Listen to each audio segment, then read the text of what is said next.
ก่อนที่แผ่นดินนี้จะถูกขนานนามว่าฟิลิปปินส์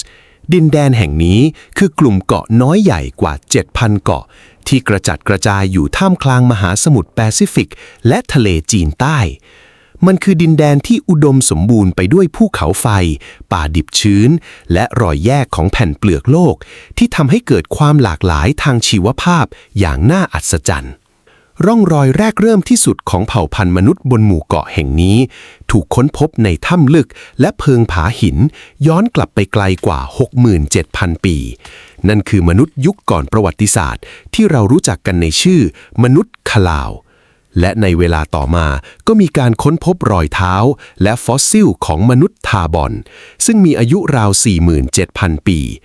มนุษย์ในยุคแรกเริ่มเหล่านี้ดำรงชีพด้วยการล่าสัตว์และเก็บของป่า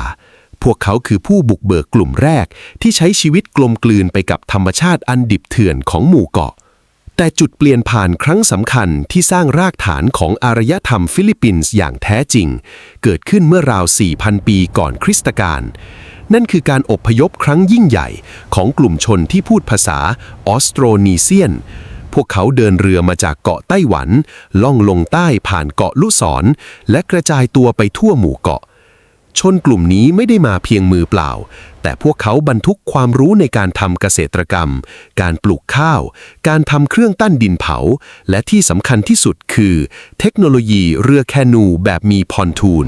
หรือเรือใบที่มีไม้ค้ำยันด้านข้าง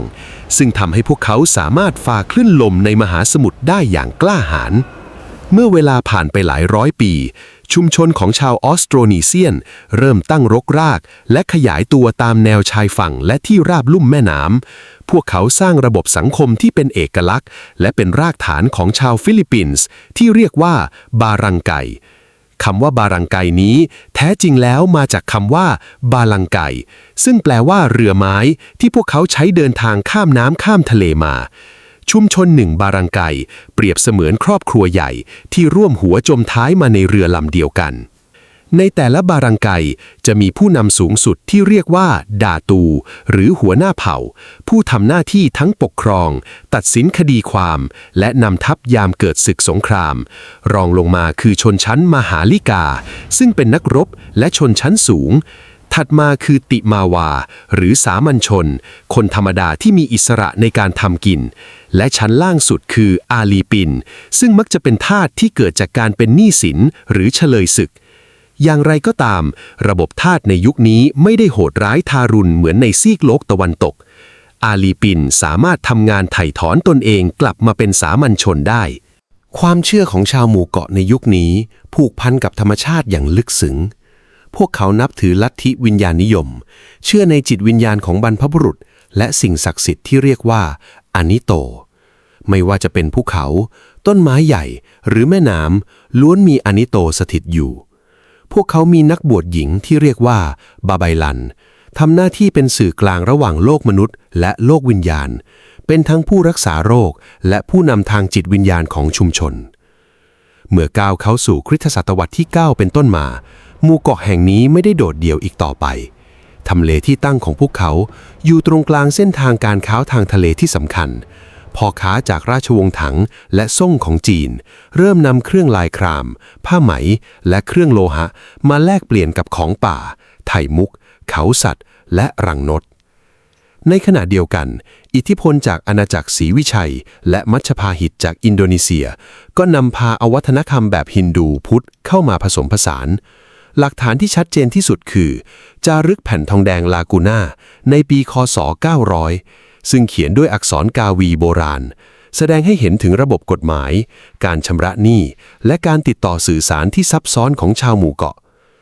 และเมื่อถึงคริสตศตวรรษที่ 14สายลมแห่งความเปลี่ยนแปลงระลอกใหม่ก็พัดมาจากทางตอนใต้พ่อค้าและนักเผยแผ่ศาสนาชาวอาหรับและมาลายูได้นำพาศาสนาอิสลามเข้ามาสู่เกาะมินดาเนาและหมู่เกาะซูลูอิสลามได้อย่างรากลึกลงในสังคมตอนใต้เกิดเป็นการก่อตั้งรัฐสุลต่านที่มีระบบการปกครองแบบรวมศูนย์ที่เข้มแข็ง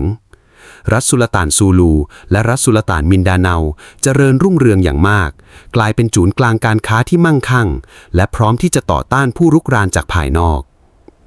ณช่วงเวลาล่วงเข้าสู่ต้นศตวรรษที่ 16 หมู่เกาะแห่งนี้คือผืนผ้าที่ถูกถักทอด้วยความหลากหลายทางชาติพันธุ์วัฒนธรรมและความเชื่อตอนใต้มีความเป็นปึกแผ่นภายใต้ร่มเงาของรัฐสุลต่านอิสลามตอนกลางและตอนเหนือคือชุมชนบารังไกที่ทำการค้าขายกับจีนและเพื่อนบ้านอย่างคึกคักพวกเขามีวิถีชีวิตที่เป็นเอกเทศและสงบสุขในแบบของตนแต่แล้วในรุ่งเช้าของเดือนมีนาคมปีคศ1521เรือใบขนาดใหญ่ที่ไม่มีใครในหมู่เกาะแห่งนี้เคยเห็นมาก่อนก็ปรากฏขึ้นที่เส้นขอบฟ้าเรือเหล่านั้นประดับด้วยธงกางเขนนำโดยนักสำรวจชาวโปรตุเกสที่รับใช้ราชสำนักสเปนนามว่าเฟอร์ดินานด์แมกเจแลนเมื่อกองเรือของเฟอร์ดินานด์แมกเจแลนทอดสมอเทียบชายฝั่งเกาะโฮมอนฮอนในเดือนมีนาคมคริสตศักราช 1521 นั่นไม่ใช่เพียงการมาเยือนของคนแปลกหน้าแต่คือจุดเริ่มต้นของการปะทะกันระหว่างสองโลกแมกเจแลนอ้างสิทธิ์เหนือดินแดนนี้ในนามของกษัตริย์สเปนเขาใช้ทั้งการทูตและศาสนาเป็นเครื่องมือเบิกทางโดยได้ทำพิธีดื่มเลือดสาบานหรือซันดูโกเพื่อผูกมิตรกับผู้นำท้องถิ่นและเผยแผ่ศาสนาคริสต์นิกายโรมันคาทอลิกแก่ราชาฮุมาบนแห่งเกาะเซบูพร้อมกับมอบรูปแกะสลักพระกุมารเยซูหรือซันโตนิโนไว้เป็นสัญลักษณ์แห่งศรัทธาใหม่อย่างไรก็ตามไม่ใช่ผู้นำบารังไกทุกคนที่จะยอมก้มหัวต่ออำนาจใหม่นี้ที่เกาะมักตันผู้นำนามว่าลาปูปฏิเสธที่จะจ่ายบรรณาการและสวามิภักดิ์ต่อสเปนแมกเจแลนซึ่งมั่นใจในอาวุธปืนและเสื้อเกราะเหล็กจึงนำทัพข้ามทะเลตื้นหมายจะปราบปรามกบฏแต่เขากลับประเมินนักรบพื้นเมืองต่ำเกินไปในรุ่งเช้าของวันที่ 27 เมษายนคริสตศักราช 1521 ทหารสเปนที่เคลื่อนที่ลำบากในน้ำตื้นและโคลนเลนถูกล้อมโจมตีด้วยหอกและเหลาไม้ไผ่แมกเจแลนสิ้นชีพลงในการรบครั้งนั้นลา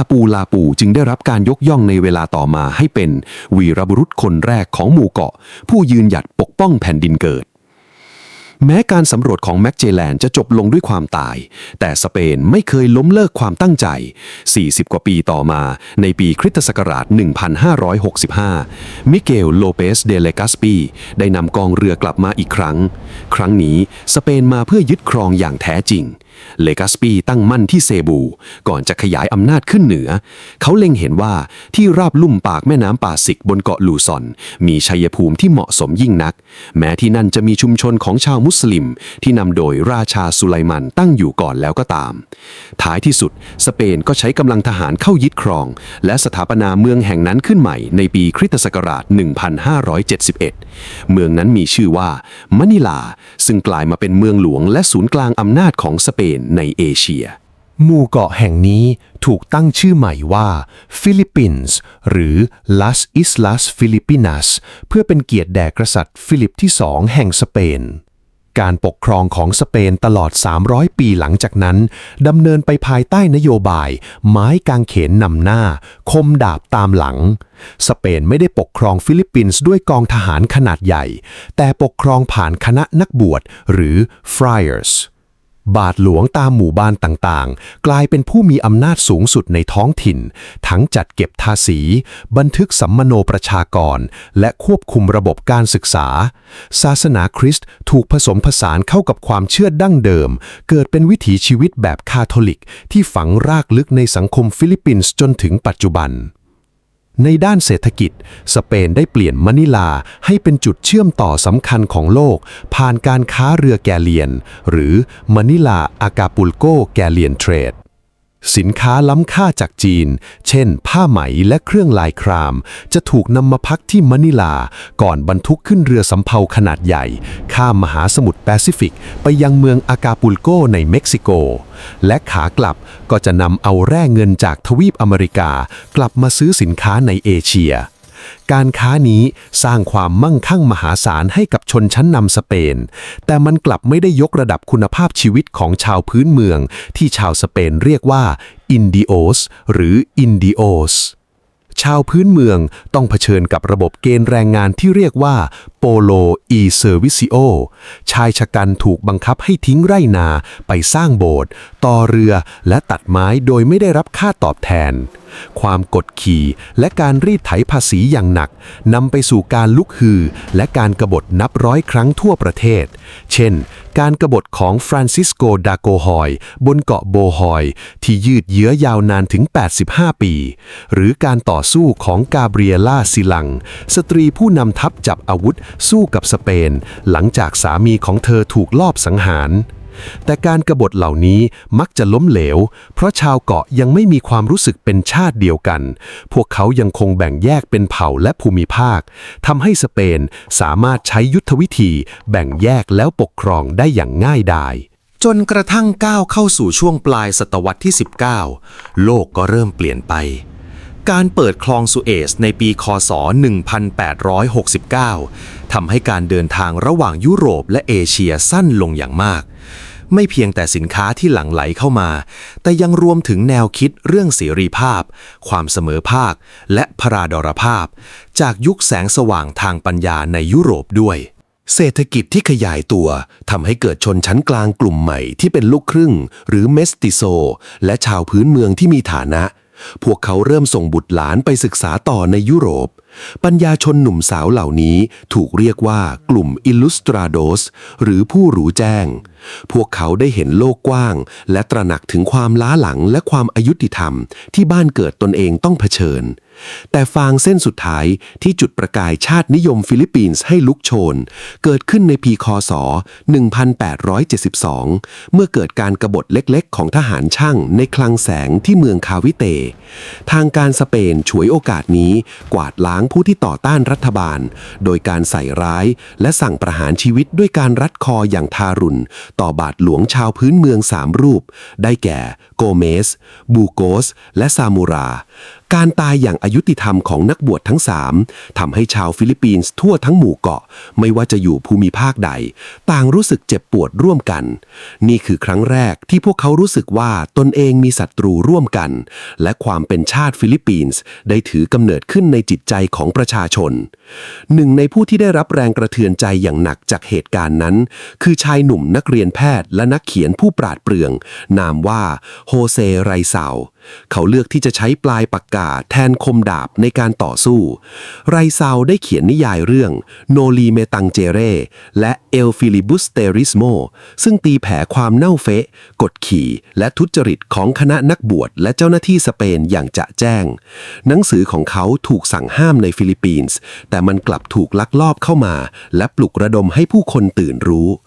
ไรซาวเชื่อในการปฏิรูปอย่างสันติเขาต้องการให้ฟิลิปปินส์มีสิทธิเท่าเทียมกับชาวสเปนและเป็นจังหวัดหนึ่งของสเปนอย่างสมเกียรติแต่รัฐบาลอาณานิคมไม่คิดเช่นนั้น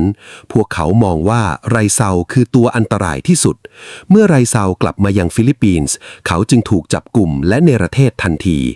ความล้มเหลวของการเรียกร้องอย่างสันติทำให้ชายหนุ่มสามัญชนคนหนึ่งนามว่าอันเดรสโบนิฟาซิโอหมดความอดทนในค่ำคืนอันมืดมิดของเดือนกรกฎาคมปีค.ศ. 1892 โบนิฟาซิโอและพรรคพวกได้ร่วมกันกรีดเลือดสาบานก่อตั้งสมาคมลับที่ชื่อว่ากาติปุนันความลับไม่มีในโลกฉันใดความลับของสมาคมใต้ดินก็เช่นกันในเดือนสิงหาคมปีค.ศ. 1896 ทางการสเปนล่วงรู้ถึงการมีอยู่ของสมาคมกาติปุนันการกวาดล้างและจับกุมตัวผู้ต้องสงสัยเกิดขึ้นอย่างกระทันหันเมื่อหลังชนฝาอันเดรสโบนิฟาซิโอจึงตัดสินใจว่าถึงเวลาต้องลุกฮือเขาเรียกประชุมสมาชิกที่ปูกาดลาวินชานเมืองมะนิลาที่นั่นพวกเขาพร้อมใจกันฉีกเซดูลาหรือใบสำคัญประจำตัวที่สเปนใช้ขูดรีดภาษีทิ้งเป็นสัญลักษณ์ของการประกาศอิสรภาพและตัดขาดจากสเปนเหตุการณ์นี้ถูกจารึกไว้ในประวัติศาสตร์ว่าเสียงเพรียกแห่งปูกาดลาวินซึ่งถือเป็นจุดเริ่มต้นของการปฏิวัติฟิลิปปินส์อย่างเป็นทางการเปลวเพลิงแห่งการลุกฮือลามทุ่งไปทั่วเกาะลูซอนทางการสเปนตอบโต้ด้วยความหวาดระแวงและความรุนแรงและผู้ที่ตกเป็นเหยื่อแห่งความหวาดหวั่นนี้คือโฮเซไรสันแม้เขาจะไม่ได้มีส่วนเกี่ยวข้องกับการก่อกบฏด้วยกำลังอาวุธแต่สเปนมองว่างานเขียนของเขาคือเชื้อเพลิงชั้นดีไรสันถูกนำตัวขึ้นศาลทหารและถูกตัดสินประหารชีวิต ในรุ่งเช้าของวันที่ 30 ธันวาคม ปีคศ 1896 ณ สวนลูเนตาท่ามกลางเสียงรัวกลอง ไรสันถูกยิงเป้าล้มลง การตายของเขาไม่ได้ดับไฟแห่งการปฏิวัติ แต่มันกลับกลายเป็นน้ำมันที่ราดรถให้ชาวฟิลิปปินส์ทั่วประเทศลุกขึ้นสู้ด้วยความโกรธแค้น ในขณะที่สงครามดำเนินไป ความแตกแยกก็เริ่มก่อตัวขึ้นภายในกองทัพปฏิวัติ กาติปุนันแบ่งออกเป็น2 ฝัก 2 ฝ่าย ฝ่ายหนึ่งนำโดยโบนิฟาซิโอผู้ก่อตั้งสมาคมซึ่งเป็นสามัญชนจากมะนิลา และอีกฝ่ายนำโดยนายกเทศมนตรีหนุ่มจากเมืองคาวิเตนามว่าเอมิลิโอ อากินาโด อากินาโดเป็นนักรบที่เก่งกาจและรบชนะสเปนหลายครั้งทำให้เขามีอิทธิพลและได้รับความนิยมอย่างรวดเร็ว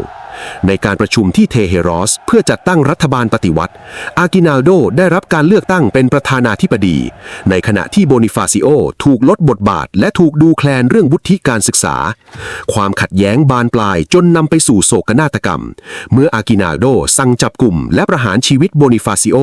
ในข้อหากบฏต่อรัฐบาลใหม่ การกระทำนี้สร้างรอยด่างพร้อยให้กับการปฏิวัติมาจนถึงทุกวันนี้ แม้จะกำจัดคู่แข่งไปได้ แต่กองทัพของอากินาโดก็อ่อนล้าจากการรบกับสเปน ในปลายปีคศ 1897 ทั้ง2 ฝ่ายจึงตกลงทำสนธิสัญญาสงบศึกที่เรียกว่าข้อตกลงบิอาร์กนาบาโต สเปนยอมจ่ายเงินชดเชยแลกกับการที่อากินาโด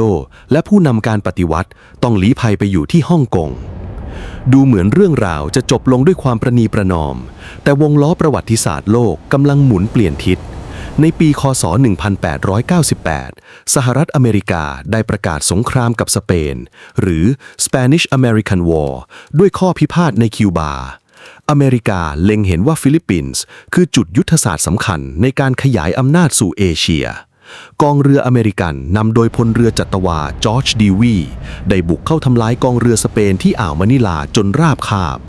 ดีวีได้ส่งเรือไปรับอากินาโดกลับมาจากฮ่องกง โดยอากินาโดเชื่อมั่นอย่างสุดหัวใจว่ามิตรผู้ยิ่งใหญ่จากอเมริกาจะมาช่วยปลดแอกฟิลิปปินส์ เมื่อกลับมาถึงอากินาโดรวบรวมกองทัพพื้นเมืองอีกครั้งและตีทัพสเปนจนถอยร่นไปกระจุกตัวอยู่แค่ในกรุงมะนิลา ในวันที่ 12 มิถุนายน คศ 1898 อากินาโดได้ยืนอยู่ที่ระเบียงบ้านของเขาในเมืองคาวิดพร้อมกับโบกธงชาติฟิลิปปินส์ที่เย็บขึ้นใหม่และบรรเลงเพลงชาติเป็นครั้งแรก นี่คือการประกาศเอกราชของฟิลิปปินส์สถาปนาสาธารณรัฐฟิลิปปินส์ที่ 1 ขึ้นอย่างภาคภูมิใจ แต่ความปิติยินดีนั้นอยู่ได้ไม่นาน ชาติตะวันตกไม่เคยคิดจะปล่อยให้ชาติในเอเชียปกครองตนเอง อเมริกาและสเปนได้แอบทำข้อตกลงลับกัน พวกเขาจัดฉากสงครามจำลองหรือ Mock Battle of Manila เพื่อให้สเปนยอมจำนนต่ออเมริกาโดยไม่ต้องเสียหน้าให้กองทัพพื้นเมือง ฟิลิปปินส์ถูกกีดกันออกจากการเจรจาสันติภาพอย่างสมบูรณ์และในเดือนธันวาคม คศ 1898 สเปนและอเมริกาได้ลงนามในสนธิสัญญาปารีส สเปนตกลงขายฟิลิปปินส์ให้กับสหรัฐอเมริกาในราคา 20 ล้านเหรียญสหรัฐ สำหรับชาวฟิลิปปินส์นี่คือการทรยศที่เจ็บปวดที่สุด พวกเขาไม่ได้เป็นอิสระ แต่แค่ถูกเปลี่ยนมือจากนายทาสคนเก่าไปสู่นายทาสคนใหม่ ความตึงเครียดระหว่างกองทัพอเมริกันและฟิลิปปินส์ที่ตั้งประชันหน้ากันรอบมะนิลาระเบิดขึ้นในคืนวันที่ 4 กุมภาพันธ์ คริสตศักราช 1899 เมื่อทหารอเมริกันยิงทหารฟิลิปปินส์ที่สะพานซานฮวน นี่คือจุดเริ่มต้นของสงครามฟิลิปปินส์อเมริกัน สงครามครั้งนี้โหดร้าย นองเลือดและกินเวลายาวนานกว่าที่รบกับสเปนซะอีก กองทัพอเมริกันที่มีอาวุธทันสมัยกว่ามากบดขยี้กองทัพของอากินาโด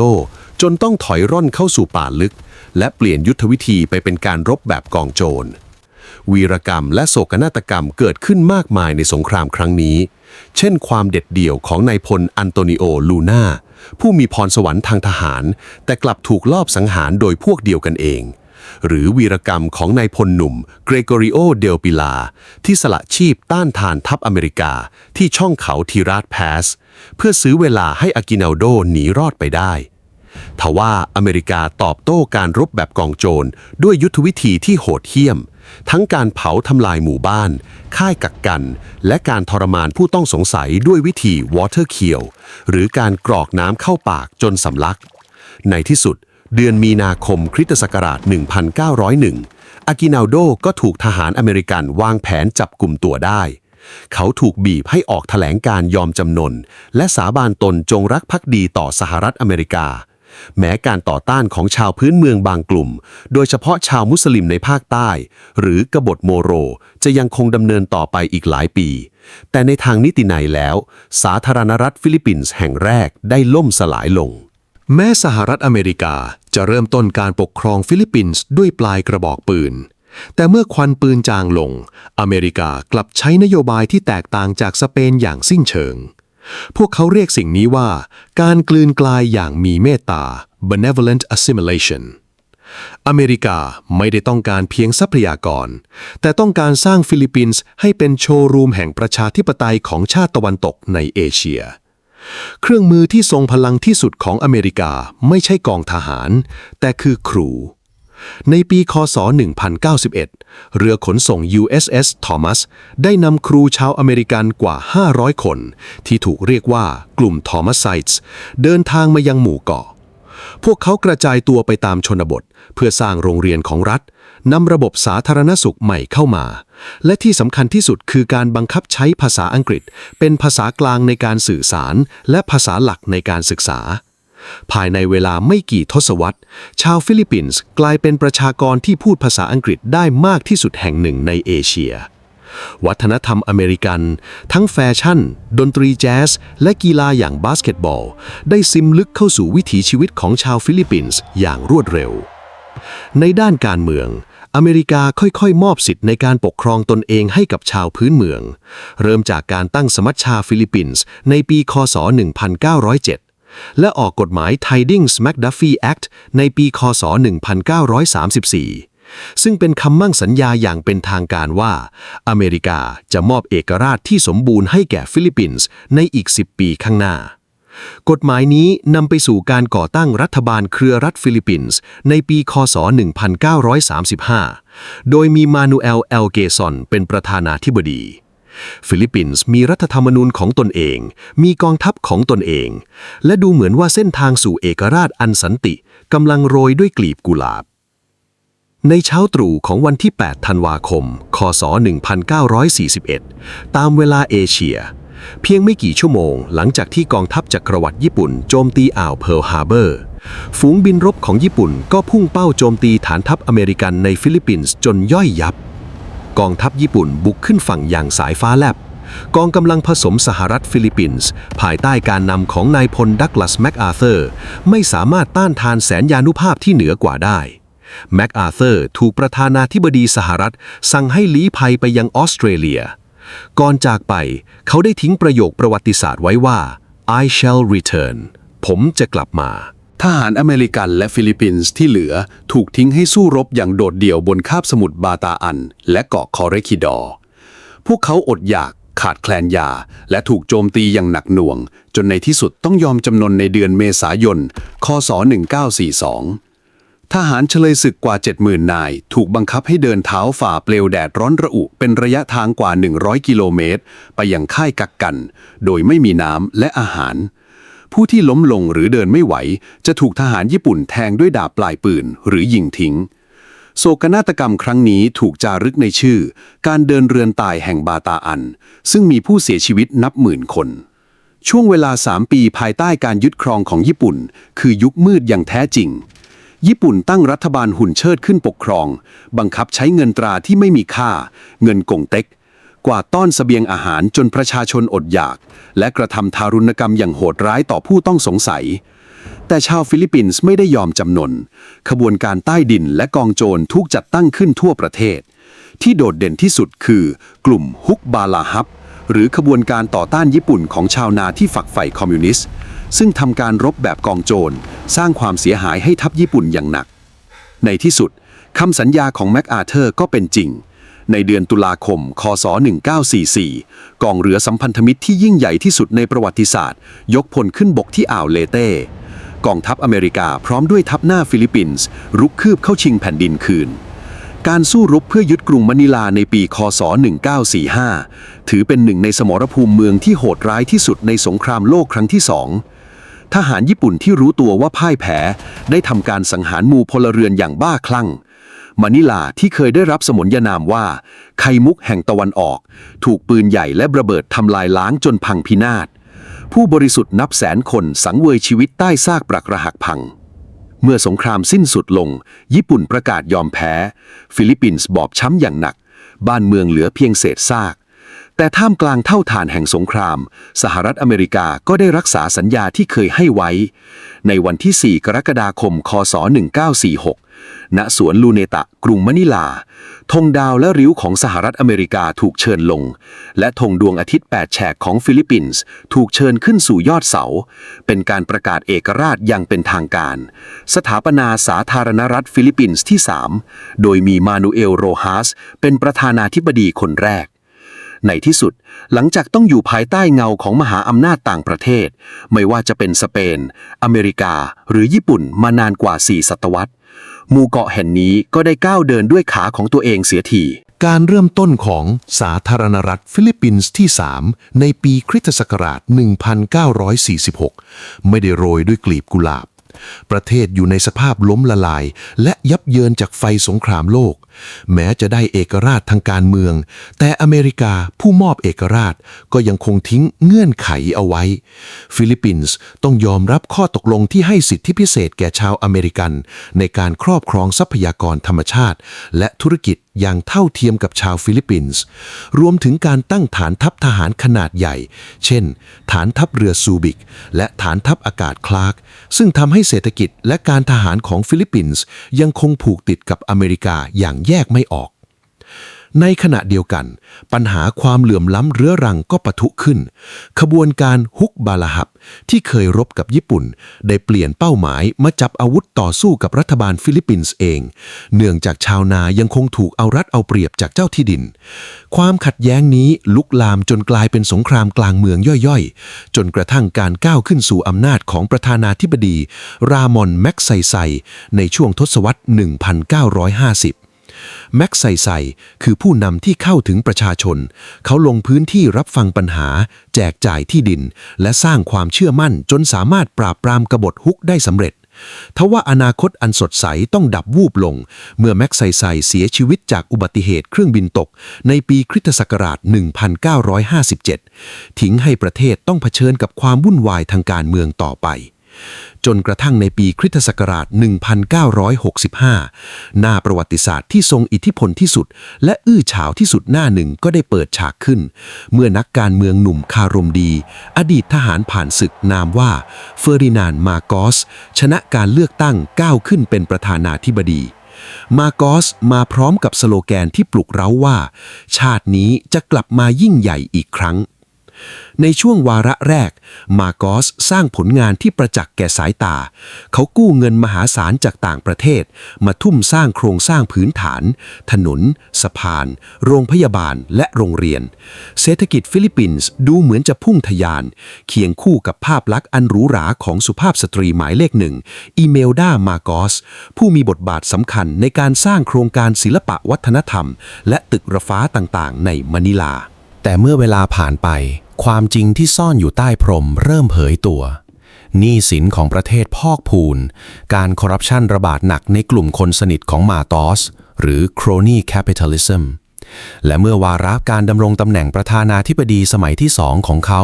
กำลังจะสิ้นสุดลงตามรัฐธรรมนูญมาโกสซึ่งไม่ยอมสละอำนาจจึงตัดสินใจเดินหมากที่เปลี่ยนประเทศไปสู่ความมืดมิดในวันที่ 23 กันยายน คศ 1972 มาโกสประกาศกฎอัยการศึกทั่วประเทศโดยอ้างภัยคุกคามจากพรรคคอมมิวนิสต์แห่งฟิลิปปินส์และการลอบสังหารรัฐมนตรีกลาโหม